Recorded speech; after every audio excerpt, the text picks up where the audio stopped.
Hey folks, we're starting just a little bit further south than where I ended the last video on Sheridan Road in the North Shore suburbs of Chicago. We're actually headed south this time. So we'll be able to see Autopilot on City Streets beta. So not the full self-driving beta, but Autopilot on City Streets beta, running through a very windy set of roads in Chicago, the Chicago Metro. But we've got it on autopilot. We're going to be seeing how it does and where it fails, and it will be failing quite a bit. So I'm trying out a new camera angle. We'll see how that goes. There's been a lot of Tesla news this week. Truly, this first full week of the year, Tesla stock has once again very outperformed. It's had a run of a week. It finished on Friday at $880 per share. I think in the after hours it had dropped down to about $862, but just really on a tear.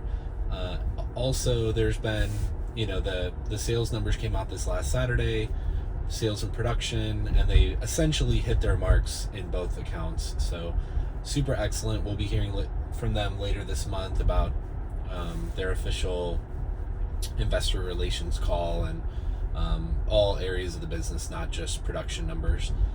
The other aspect of this week with Tesla news is they have now released a few different configurations of the Model Y. Previously, the standard range had been canceled, and Elon Musk said that they were only going to offer the long range, or basically continue offering the all-wheel drive long range model and forego doing a standard range model, because Elon felt that 250, less than 250 or less than 300 miles in an electric vehicle was not what customers wanted. But I guess going back from that claim, Tesla has now released the standard range Model Y at 244 miles. It offers a little bit of a savings, but not as much, because in contrast to the standard range Model 3, which has a partial premium interior and it only has 1 month of premium connectivity, it's actually still adding in the premium interior and 1 year full premium connectivity. So there are some differences there, and I think they're trying to keep their margin high as they continue to kind of move through an inventory of parts that they're using for the Model 3, old parts from the Model Y, and once they finish that, they'll probably move over to a more standard option. And I have to assume once they get through that inventory, they might switch and offer the long range or standard range plus Model Y. And I would think maybe if they just add $1,000 or $1,500 to that price and discontinue the standard range Model Y, they'll be able to still use inventory of parts that they're now using as standard in the Model 3, and then continue to capture some good margin despite only a small bump in price from standard range to the standard range or long range plus. So that's my prediction there. The other option that they're now offering is the 7-seat interior. So here we go. We're getting to that really windy part. So they're also now offering the 7-seat interior. They originally had said that they were going to discontinue that and only offer it to customers that had pre-ordered it. They were going to honor that. But now, as you can see, okay, we're going over the center line. We're just not able to take the turn as aggressive in autopilot. So let's see what it can do here. I'm having to slow down the scroll wheel, giving it some gas. It's crossing over the center line. This is not what we want, but it is the reality of the situation. So I'm actually adding in some accelerator here, and it's struggling, but it's doing it, I guess. So up here I'll pop it down to 15 and see where that gets us. This car behind me is super pissed because no one actually drives the speed limit here. Everyone kind of takes it a little more aggressive. So, yep, unable to do it. So the 7-seat configurator is that option now. It's there for you.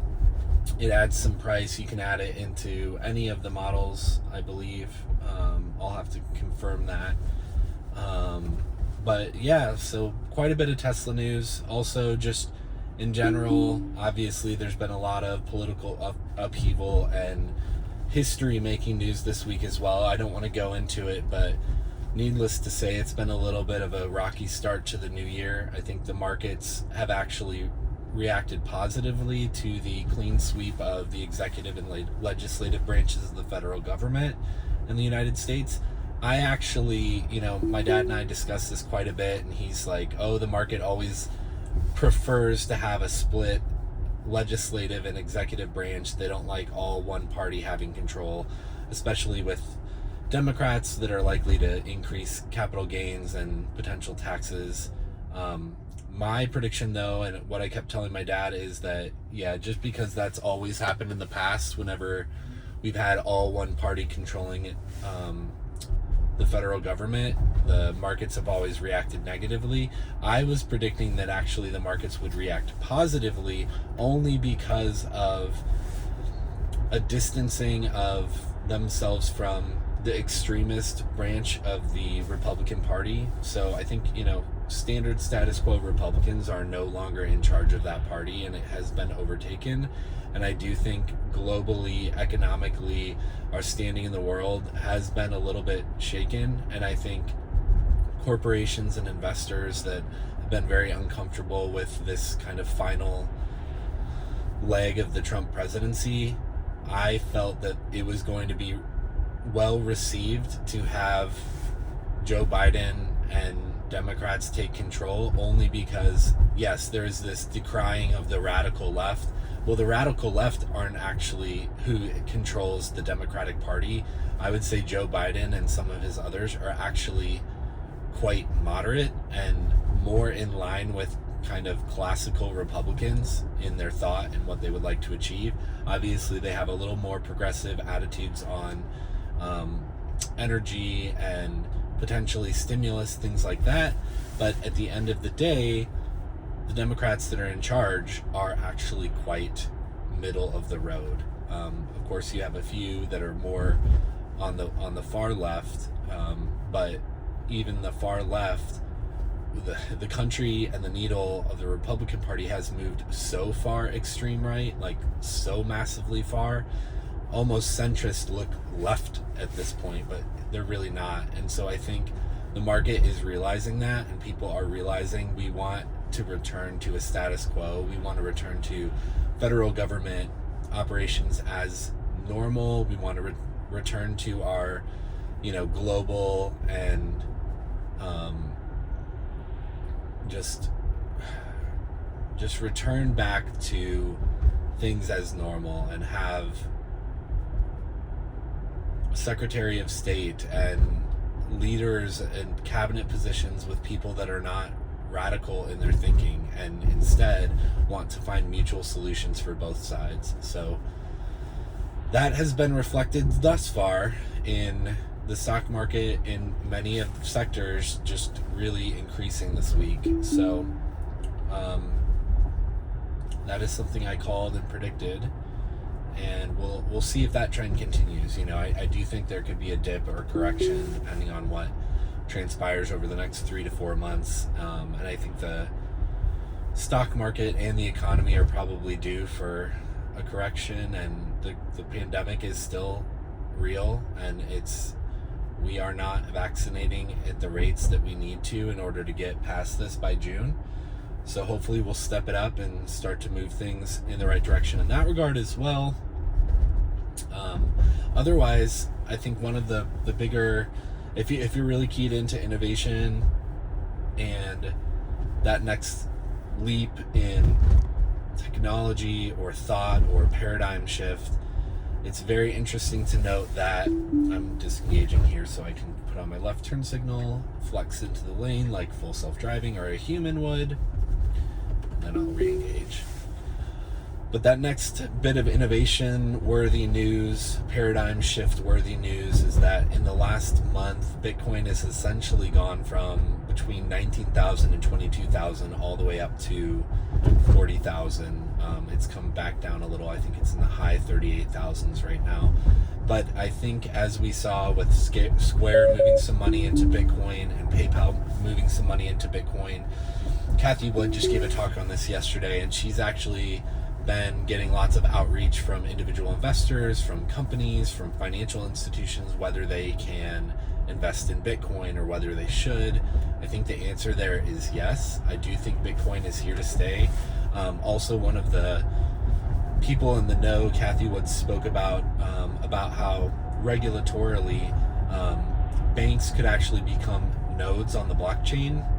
So I think the story of Bitcoin being outlawed by governments and by governments around the world, and by being marked as like a black currency, I think that's getting less and less and less likely, and more likely that it will become truly a digital gold, to basically have a public record in the blockchain of all transactions. And I think governments actually have a vested interest in wanting more visibility into transactions and how money flows. And so it's kind of this weird counterintuitive thing, right? Like, part of the promise of Bitcoin is a inflationary currency that is distributed across the world on hardware it's like distributed internet of money. And so on the one hand, it's a distributed network, so it can't be controlled or shut down by a government. At the same time, when the government gets involved and actually rides the wave along with everyone else with Bitcoin and regulates it to a degree, it's good for them because they're able to see, a record of transactions in the blockchain. So it could potentially, in the future, eventually, I don't know if it would shut down black market operations and trades, but it would at least be trackable or traceable, or maybe not even trackable or traceable, but it would be visible, right? And I think that over time, I just really think the engineering of Bitcoin has been brilliant, and I do think it is the future of money, of currency.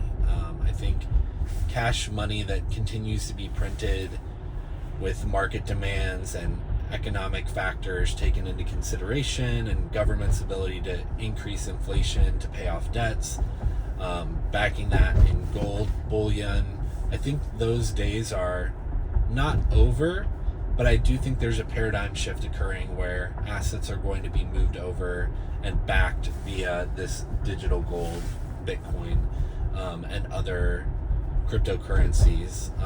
One of the other ones would be Ripple. Right now it's going through some lawsuits and it got delisted, XRP. But I do think long term, with regulation and the result of those lawsuits, it will ultimately be overturned, and it will end up being a large cryptocurrency that large banking transactions will leverage heavily. And then I think just Bitcoin as a investment asset for the short term makes sense, and I think long term as a digital gold also doesn't only make sense, but it's starting to prove out. So I think if ever you wanted to invest in Bitcoin, its total share is still less than the total market cap of Tesla, essentially at 700 billion versus Tesla at 800 billion. If you assume it's going to capture a certain percentage of the world's entire wealth, even if that's 10%, it still makes sense to invest in Bitcoin at this point. If you believe in it at all, if you have a hunch, I think now is the time. Of course, 2011 would have been even better. I almost actually bought about, sad to say, 800 Bitcoin back then, and I did not, and I would have been hundreds of millions heir at this point. But you live and learn. I think now is the time to invest. You also want to have some cash on hand this year, because I do think, like I said, there's going to be a market pullback.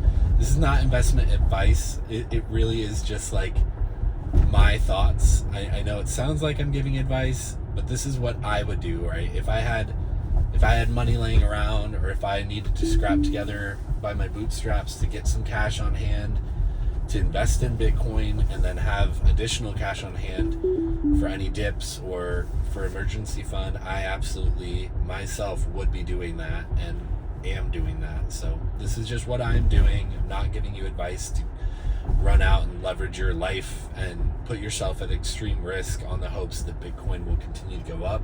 As we know, Bitcoin's extremely volatile. It could easily drop in value.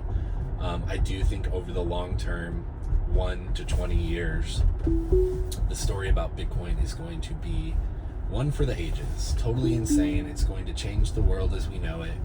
Cryptocurrency is here to stay, and we're all going to see that happen. I do think it will be a hedge against inflation, which is something that casual investors have never been able to easily accomplish. So I think the upside potential investment there is just amazing. So I've rambled on long enough. I think this video has shown some, again, of the limitations with with Autopilot on City Streets beta.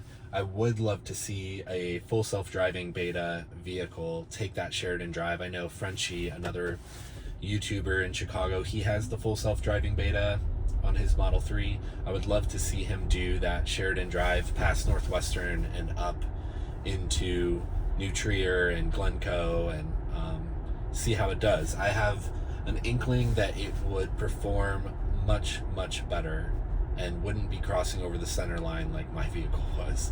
So, all right, with that, take care and stay safe.